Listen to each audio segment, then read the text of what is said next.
Today we're going to demonstrate the Brickstore security platform stopping a ransomware attack in a healthcare environment. So as you can see, I'm connected to a Brickstore here, and you can see the shares, and I can browse from my desktop as under my Johnny account and go through videos and files. So I'm going to pull up this folder and pull up a couple documents and records.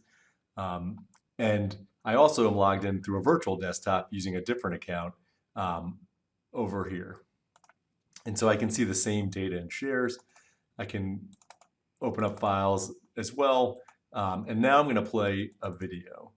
So you're going to see the same video playing on both machines. And you're also going to see all that behavior being tracked. You can see the most active users and the most active file paths, but you can also drill down and see the raw file operations. And you can see what files are being accessed over the protocol, what time, the user account, the client IP, and the file operations types. So you can see the variety of operations I just performed under the Dave account and under my Johnny account. So now, if I show that video over here under the Dave account playing, I'm going to open up that same video under my Johnny account. So now I have it playing from both places. Unfortunately, my physical desktop has a malware infection of the Ryuk ransomware attack. So I'm going to launch a Ryuk ransomware attack from my desktop against the Brickstore. And you're going to see it stop this attack and disconnect the connection to my desktop.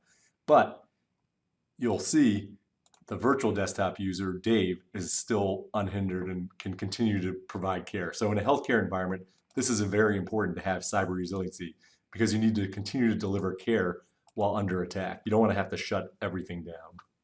And so if I try to access data on this through my desktop, it says that I can't access it.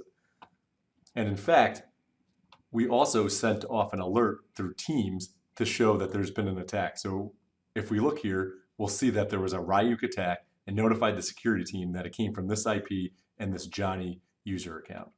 And if we go to the GUI, we can investigate that we are blocking the IP, we're blocking that user account, and we're holding snapshots around the incident so that we can restore any files that would have been affected out of the immutable snapshots of the Brickstore security platform. So I can acknowledge the incident to let people know we're investigating it.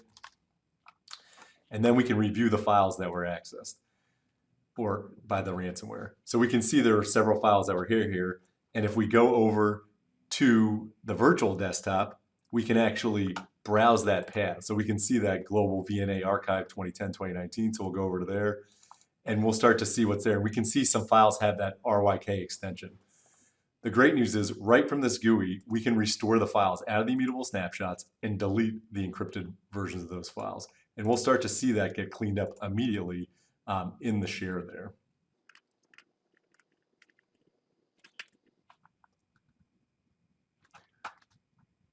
So now if we go back to this, we can see that the .ryk extension files have been removed and the files from the immutable snapshot have been restored to the previous version before they were hit by the ransomware.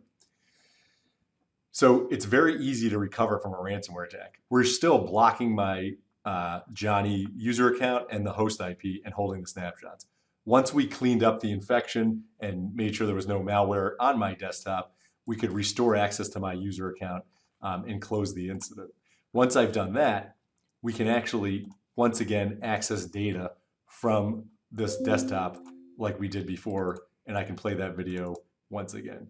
So you can see that we can stop a ransomware attack very quickly to prevent damage, but provide cyber resiliency so that other care providers and uninfected accounts can still access their data and provide care.